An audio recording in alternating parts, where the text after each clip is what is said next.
Vamos lá.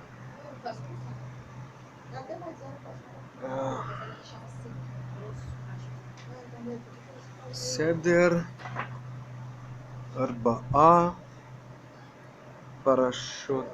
Ok. Arba Parashot. Aqui a gente está falando sobre as 4 porções. E ele começa assim, ó. Shabbat Shelifnei. Shabbat Shelifnei Rosh Chodesh Adar Hassimor.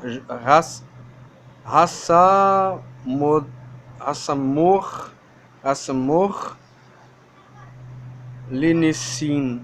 Tá. Ok, Nissan. Quando ele começa agora o mês de Nissan, só que a gente está falando aqui, normalmente é quando o ano é normal, tem 12 meses. Ele acontece no 14º dia do mês. Quando o ano tem 13 meses, aí é no segundo mês, é no mês de Adar 2. Por isso, algumas pessoas estavam achando que agora, no mês de Adar 1, que era o mês de Purim. Então, como esse ano tem 2 meses, então é no segundo que a gente faz. Tá bom? Então vamos lá. Então aqui a gente está falando que é no Shabat que acontece o Rosh Chodesh Adar. É lido uma porção de Shikalim. A porção de Shikalim está em Shemot, Êxodo 30, do 11 ao 16. Ali está descrito sobre a porção do meio shekel. Não sei se vocês lembram, meio shekel aqui, a Torá ela fala que é dado meio shekel por cada uma das pessoas. E é explicado que o rico não pode dar mais de meio shekel e nem o pobre pode dar menos de meio shekel. Todo mundo tem que dar. É uma porção onde é um valor pequeno, onde todo mundo pode dar. Ninguém fica isento disso. Segunda explicação, por que é meio shekel? Porque a outra metade, a nossa vida, ela é composta da parte física e da parte imaterial. Na parte imaterial, aí o Talmud ele vai descrevendo como esse meio shekel ele é físico, que é material, que é dinheiro, que é prata, que é uma coisa que é física mesmo. A outra metade é dada por Hashem. Hashem é que dá, e há uma alusão de metade de um shekel de fogo, que ele é emendado. Por que o fogo ele aparece aí como símbolo de coisa espiritual? Vocês lembram mais ou menos, não? Aparece como símbolo de coisa espiritual? Uhum. O Corban era consumido pelo fogo? Sim, porque o Corban era consumido pelo fogo, mas existe também um outro sentido nisso. Tudo que a palavra é considerado menos material, porque a gente não pode pegar a palavra, então ela está num nível espiritual mais elevado. Tudo que ele é mais físico, ele está mais ligado com a matéria. Tudo que ele é menos denso fisicamente, ele é considerado menos ligado à matéria. Como o fogo não é algo que você possa tocar ou prender alguma coisa assim, ele é considerado uma coisa de um nível acima da materialidade. Então ele é considerado como uma coisa mais espiritual. Tudo aquilo que são elementos da natureza que são menos materiais, eles são símbolos de coisas menos materiais, então por conta disso elas têm um símbolo mais espiritual. Então vamos lá, voltando aqui. Shabat que acontece no Rosh Chodesh Adar. Então, essa porção ela é lida no Shabat depois, que antecede, antes do Rosh Chodesh Adar. Daqui a pouco a gente vai passar por isso. Então, antes de chegar no mês de Purim, no nosso caso seria no mês passado, mas como esse ano tem 2 Adarim, tem Adar 1 e Adar 2, então no último Shabat desse mês a gente faz essa leitura. Ele continua. Em um ano bissexto, a porção de Shkalim é lida no Shabat anterior ao Rosh Chodesh Adar 2, como eu acabei de explicar, que vem antes do mês de Nissan. Quando o Rosh Chodesh cai no Shabat, ele é lido numa porção de Shekalim. Nesse caso, são retirados 3 rolos da Torá. Ao primeiro rolo, 6 pessoas são chamadas e é lida uma porção da semana. Então, 6 pessoas são chamadas para fazer 6 aliotos diferentes. O segundo rolo, a 7ª pessoa é chamada para ler a porção de Rosh Chodesh. Ou seja, no primeiro rolo são lidas 6 porções da semana. Uma pessoa, a 7ª pessoa, ela vai ler no outro rolo de Torá a última porção, a porção de Rosh Chodesh. A leitura se inicia em Uveyom HaShabbat, em Números Dvarim 28:9, e em seguida é proferido meio Kadesh. Isso se tiver minyan, né, lógico. E para o ideal é que tenha minyan para isso. E aí isso tá no capítulo 78 e 79, fala um pouquinho sobre Rosh Chodesh, sobre esse tipo de coisa. No terceiro rolo é proferida a leitura de Maftir na porção Shechalim e ali da Haftarah de Shechalim. Ou seja, vamos lá de novo. Nesse dia é lido 6 porções de 6 pessoas diferentes. No outro rolo é lido do Rosh Chodesh por uma pessoa, e da 7ª pessoa. E depois, no terceiro rolo só, é lido a porção do Maftir e da Haftarah Shechalim. Então vamos lá. Caso tenha cometido engano e lido primeira porção de Halim, ela deve ser concluída. O Maftir, então, deve ler a porção de Rosh Chodesh, também a Haftarah e Shabbat Rosh Chodesh. Vamos lá. Porções de Zachor para HaChodesh. Então a gente está falando aqui de Zachor. Zachor é lembrança. Segundo a Hala, aparece assim. O Shabbat antes de Purim é chamado de Shabbat Zachor, ou seja, Shabbat de lembrança. E ele continua explicando. O Shabbat Zachor, nós recitamos o Leshem Yichud antes da leitura, pelo nome da unificação, na leitura da porção do Zachor. Há lugares onde o ledor, a pessoa que faz o Baal Koré, no caso, avisa ao público que tencione cumprir a obrigação de ter ouvido aquela leitura. Há quem tem o costume de fazer assim por ocasião da leitura de todas as 4 porções juntas. Nós costumamos recitar, no caso dos Chassidim, o hino Mihamorra no Shabbat Zachor. Isso segundo o Rav HaChaim 68533. Vamos lá. Tá.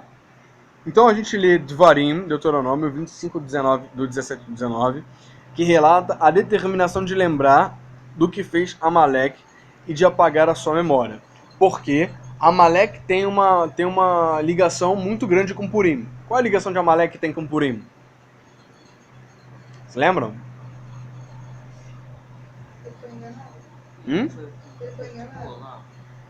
Não, Amalek aparece bem antes.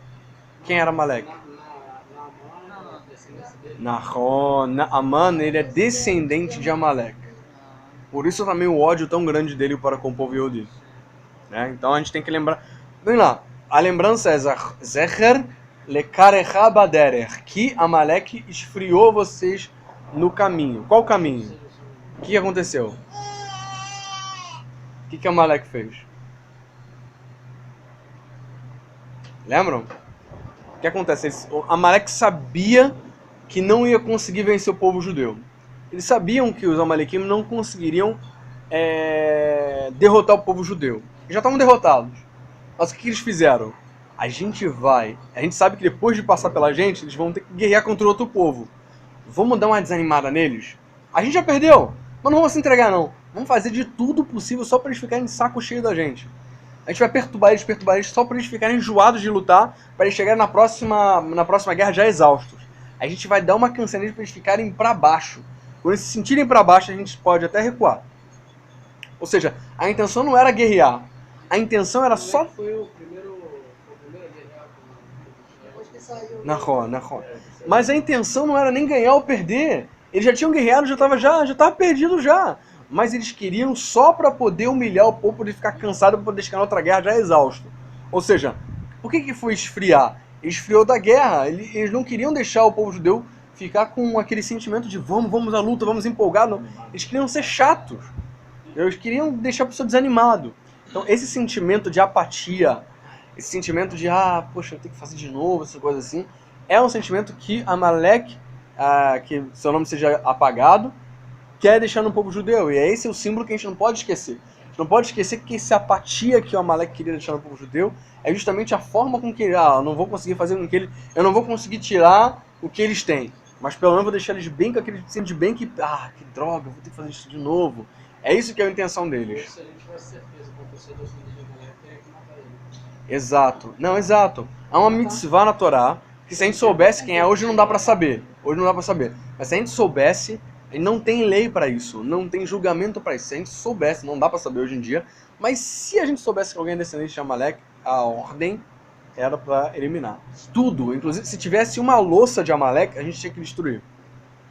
Entendeu? Você vê como esse sentimento de apatia, de destruição das pessoas, esse sentimento, não, eu já perdi, mas eu quero deixar a pessoa mal. Esse sentimento de deixar a pessoa mal, como isso é destrutível para Kadosh Baruch Hu. Existem suposições de povos que possam ser de origem Amalek, mas não tem. Na verdade existem suposições de pessoas que são descendentes, mas o problema é que, sim, dentro dos alemães, não é que os alemães sejam, mas dentro dos alemães tem pessoas que são descendentes deles, mas não dá para saber quem é.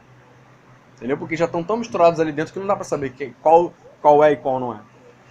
Até pouco tempo atrás dava pra saber. Por exemplo, o Hitler, Marshemov Zichro, ele sim era descendente de Amalek. Certeza absoluta. Mas antes deles, devido à guerra, então não dá mais pra saber. Vamos lá. Então, o que na verdade é tão grave pra Hashem, a vida é muito importante pra Kadosh Baruch Hu, mas o ponto de alguém desejar que o outro... Só o caso de o outro sim. Não, ele tem que ficar mal. Eu desejo, não tem motivo nenhum. O nome disso é... Nirnas. Esqueci o nome. Mas ódio gratuito. A pessoa que tem um ódio gratuito é um dos piores pecados do mundo. Porque não tem motivo para que a pessoa tenha ódio da outra. A pessoa ter ódio é do ser humano ter ódio. A pessoa às vezes se fica irritada, fica com raiva da outra e tal. Isso é até relativamente normal da estrutura do ser humano. Tem sim. Tem, óbvio que tem. Mas assim, às vezes a pessoa não tem motivo aparente, mas ela odeia simplesmente pelo fato de odiar. Por exemplo, às vezes tem pessoa que não compreende nem... Tem, sei lá, tem o negro, tem o judeu, tem o árabe, tem o homossexual, seja lá o que for. A pessoa simplesmente odeia aquela pessoa só porque ela existe. Pra quê? Não, só pra disseminar o ódio. Isso é ruim, entendeu? A gente não pode conviver com esse tipo de coisa. Ainda quando ela consegue informar outras pessoas. Exato. Então, a gente tem que aprender, especialmente dos dias de hoje, a conviver, e se não conviver, pelo menos respeitar a diferença, né? Eles têm pessoas diferentes da gente. Simples fato da gente não precisa aceitar o que ela prega, o que ela fala, o que ela vive. Mas simples fato de você evitar sentir ódio, indiferença, ou querer destruir aquela pessoa simplesmente porque ela é de um jeito, isso é errado. A gente tem que, na verdade, prezar pela multiplicação. Pessoas são diferentes, ponto. É assim que é o mundo. A gente simplesmente tem que aceitar. A gente é de um jeito, a gente também não quer que as pessoas nos odeiem porque a gente é diferente. E aí vamos lá pra gente terminar. No Shabat, antes de Rosh Chodesh Nissan, é chamado de Shabat HaChodesh. Nele é lido um trecho de Shemot, Êxodo do 12, do 1 ao 20, que trata do mandamento de santificar o mês de Nissan para os preparativos para o sacrifício de Pesach. Ou seja, já agora no mês de Nissan, mesmo antes de Purim, a gente já começa a se preparar para Pesach. Pesach é tão sério que a gente tem que se preparar antes. Se preparar antes de Pesach é quase como simplesmente celebrar o Pesach também. Eu tenho uma dúvida. Não é uma dúvida meio complicada. Sobre Pesach. Quem não quem não fez Brit Milá, ele pode declarar Pesach? Baseado na Torá? Não pode. Olha só que são duas coisas distintas e unidas, que são o Hag HaMatzot, que é uma festa, e Pesach, que é outra. Na verdade, Hag HaMatzot e Pesach acaba que hoje sejam fundidas, é uma extensão da outra. O Hol HaMoed, ele é como se tivesse todas as regras daquela mitzvah. Agora, o simples fato do Pesach estar acontecendo é um motivo pelo qual alguns Yehudim se convertiam, ou faziam, não é que se convertiam, mas eles saíram do Egito muito sem Brit Milá. Eles faziam por causa do cheiro do Pesach. Eles sentiam o cheiro do assado de Pesach e falavam assim, não, poxa, tá tão gostoso, tá tão doce, que mexia na alma deles, de querer estar na roda, de poder estar comendo, que eles faziam Brit por conta daquele cheiro. Então é muito mais espiritual do que se imagina. A própria comida, o próprio cerimonial é espiritual e chama o judeu para... Não, cara, mas já que eu não posso, isso é uma estratégia também de Hashem, já que eu não posso sem Brit, eu preciso fazer Brit. E aí aquelas pessoas começavam a fazer um esforço muito grande para fazer brit também. Isso é uma coisa também muito importante, muito interessante. Vamos lá. Quando o Rosh Chodesh Nissan cai no Shabbat, ele deu uma porção a Chodesh das leis das mesmas escritas no caso do Rosh Chodesh Adar que cai no Shabbat. O Shabbat anterior ao Shabbat HaChodesh é chamado de Shabbat Pará. Nele é lido o trecho de Números 19:1 a 22, que descreve o ritual de purificação com as cinzas da vaca vermelha. Já falando também do sacrifício de Pesach também. 3. Terceira Lahá, e assim a gente encerra por hoje, das 4 porções. Depois a gente fala um pouquinho sobre a leitura da Megillah. Há quem afirme que é obrigatório, pela Torá, ouvir a leitura das porções de Zachor e Pará. Portanto, uma criança não pode receber aliá de Maftir. Moradores das aldeias em que não tem um quórum, ou seja, minyan, para as orações, e, consequentemente, não leem na Torá, pelo menos nesse costume Ashkenazi. É diferente um pouquinho Ashkenazi de Sfaradi, porque o Sfaradi ele pode fazer brachá toda vez que for estudar o Humash da Torá. Qualquer um. O Ashkenazi ele só faz brachá só num rolo de Torá que ele seja kasher. O Sfaradi não. Todo livro de Torá escrito, mesmo que seja pensado, ele faz brachá de leitura de Humash, ou qualquer tipo de explicação do Humash. Tá? Vamos lá. Mas se não fizer, tem algum problema? Esquecer? É obrigatório?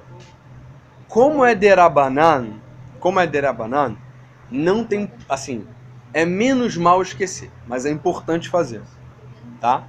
Tem alguns Sefaradim que vivem em comunidades Ashkenazim, ou até algumas comunidades, são poucas, mas algumas comunidades Sefaradim que não fazem brachá em todos, só fazem só no que seja kasher, no rolo kasher.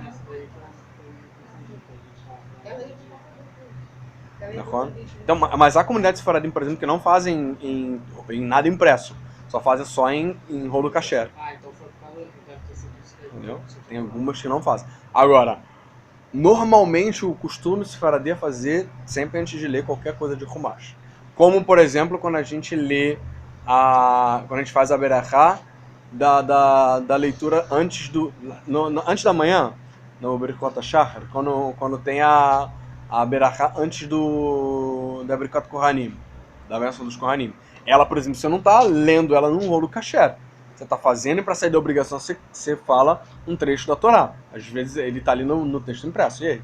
Você está fazendo num... Então não é proibido fazer, não para o Sefaradim. Porque eu estava fazendo só essa na parte da manhã. Aí a gente estava conversando com o Rafael, ela falou assim, não, cara, toda vez que vai ler alguma coisa. Eu falei, cara, eu lembro que o moleque tinha falado alguma coisa que não é obrigado. Aí eu falei, mas na dúvida, deixa eu começar a fazer sempre. É bom fazer sempre, mas você já sai da obrigação quando você faz de manhã. Você já saiu da obrigação. Mas, pelo costume Sefaradim, é importante fazer, toda vez. Bom? Então vamos lá. O Shabbat anterior ao Shabbat HaChodesh é chamado Shabbat Pará, a gente já leu. A gente já leu o que se lê nas cinzas da vaca vermelha. Terceira, há quem afirme que é obrigatório pela Torá ouvir a leitura das porções Zachor e Pará. Portanto, uma criança não pode receber aliá de mafteiro. Por quê? Porque ela não tira da obrigação, porque ela não tem obrigação. Se ela é menor de 12, 13 anos. Tá bom? Moradores das aldeias que não têm quórum para as orações e, consequentemente, não leem a Torá, no caso dos Ashkenazim, necessitam passar Shabbat em um local onde seja reunido com quórum. Gente, de qualquer forma, é importante estar com quórum nessa época. Tá? Podemos ver. Vamos lá. Todavia, quando isso não é possível, eles devem ao menos ler essas porções em um livro, entoando as melodias correspondentes, aí para sair da obrigação. A leitura no rolo da Torá. Eu já vi Megillat Esther por R$7.000. Uma promoção muito bacana. Barato. Um Megillat Esther, aquele rolo feito à mão e tal. Aquele que tinha naquilo lá não era feito à mão, Não. Aquilo lá era só para treino. E não era Megillah, era de Torá. Tá? Esse é o quê? Qual a diferença? Megillah. Megillah é parecido com o rolo da Torá, só que ele é uma carta e tem o texto da história de Esther. Megillat Esther. Ele só desenrola de um lado. É. Ele não enrola dos Sim. dois lados. Só que- Ele é tipo. Ele 7.000. é 7 mil, já vi. Já dá pra conseguir até um pouco mais barato, dependendo de fonte benevolente, que não, vou ajudar o grupo e tal, até faz. Mais barato, perdão. Mas existe. Tá bom. Tudo escrito à mão, é couro. É trabalhoso, mas é caro. Sim. Não é Não, caro. Não, um couro de um animal e tal, às vezes demora O anos. Valmir botou o vídeo de como se faz Filim. o tefilim. Quem mandou? O Valmir. Ah, foi o Valmir? Foi. Porque Pô, que tá dali em que você hebraico, para e você vai assim, não pô, sei realmente se vale você ser 2.000 e pouco, 3.000 reais. Sim. Tu vê o trabalho, a trabalheira que dá pra fazer, realmente vale. Sim. Então assim, tem a coisa de cada texto. Na cabeça, se eu não me engano, são 4. No braço também tem mais pergaminho. Pergaminho você tem que curtir o couro do animal. Para poder escrever, você tem que escolher a pena, tem que escrever. Às vezes você vai gastar couro porque vai manchar, vai ficar torto, etc. Você tem que fazer de novo. Ainda tem o couro do braço, o couro da cabeça, né? Tem a caixinha que é feita de couro também, da mesma forma, tem que curtir e tal.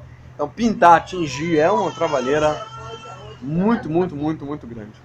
Tá? Gente, pelo menos agora nas 4 porções a gente já estudou. Depois a gente vai ler um pouquinho sobre a Megillah, tá? A Megillah é um pouquinho mais complexa, mas eu aconselho a gente não fazer estudo da Megillah, porque a gente já fez ano passado. Todos vocês já viram essa leitura. E também a gente não vai ter como fazer completo tendo a Megillah, a não ser que a gente consiga ir num lugar. Opa! Né? E a gente dá pra gente conseguir pra fazer. Acho que dá. Vamos fazer uma Dá. pichinchada, vamos ver se Sim, a gente vê. Tá. E também o próximo vai ser a Meshilot Manot. Meshilot Manot a gente vai lendo 142. Na próxima vez que a gente se reunir, que a gente vai estudar um pouquinho sobre enviar porções. Enviar porções de dinheiro, enviar porções de comida e estudar como se cumpre, na verdade, Purim. Aqui só vai ter algumas mitzvot mais antigas. Por exemplo, a gente não estuda aqui a questão do disfarce e vestimenta, de fantasia, tá? Mas é importantíssimo a gente se fantasiar nesse dia, tá bom? Então depois a gente vai aprender também um pouquinho mais. Alguma dúvida sobre isso? Não? Qualquer dúvida eu vou ler tudo. Ouvi tudo no que está no meu celular. Ótimo. Então, Hazak Obaru. Valeu, gente. Amém.